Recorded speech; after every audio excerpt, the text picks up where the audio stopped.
Let's talk minimum wage solutions. Hi, I'm John McNeil, and this is the Invest Strong Network. Welcome. So, all the rage in the halls of the U.S. Congress and in many a state house across the country is the $15 an hour minimum wage. Now, the federal minimum wage really hasn't budged from its stubbornly low $7.25 an hour level in some 12 years, right? And really, minimum wage policy writ large hasn't changed very much in some 2 decades. And this has put a tremendous burden on low income and entry level wage earners. So, the progressives and the Dems have moved very aggressively now that there is a Democratic president and both houses of Congress are controlled by the Dems to push that to $15 an hour. Now, this proposal has quite a bit of opposition, and some of the opposition is quite vigorous, to be honest with you. So, what's the nature of the detractors? Well, what they're saying is that, first of all, this is an outrageous mandate from on high being the federal government, onto local employers, basically forcing them to pay wages that may not be sustained by market conditions. And in fact, there is legitimacy to that, right? And also, they say that by forcing employers to pay unsustainable wages to employees, that basically incentivizes employers to cull their payrolls and perhaps move towards automation, which would cause job losses. And that's the last thing you really want in an economy that is as fragile as this one is currently. And yes, there's some legitimacy to that argument also, right? So, what could be done? Well, I believe that there is a happy medium here, and both sides could just be a little bit more flexible. We could get something that could benefit everyone. How so? Well, our economy is not just a singular US economy. It is, in fact, kind of an amalgam of regional economies that have widely different cost of living rates. So, if you are living in the West Coast, right, California, Oregon, Washington State, your cost of living will be entirely different than someone living in Mobile, Alabama, or Youngstown, Ohio, or Madison, Wisconsin. And if you live in Washington, I'm sorry, in New York City or in New England, your cost of living is just totally different than someone living in Tulsa, Oklahoma, Lake Charles, Louisiana, Beaumont, Texas, or Charleston, West Virginia. So, how about this?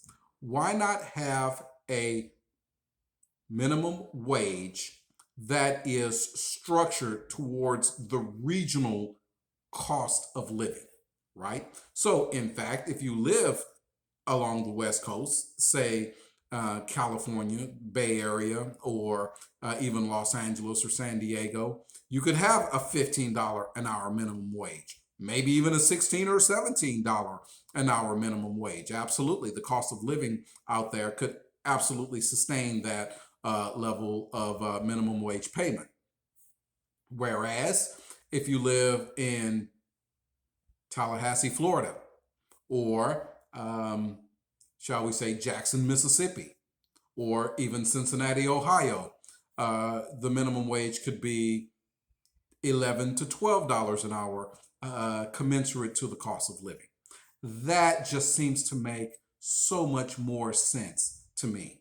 Now, you could have that and also couple it with an increase, an expansion, if you will, in the earned income tax credit. Now, the earned income tax credit is basically an IRS program that is designed to expand refunds, tax income refunds, to those on the lower end of the income scale, especially if they have kids, right? And so you get, a kind of double whammy with the two proposals, and it certainly comes over to me as if this would be a win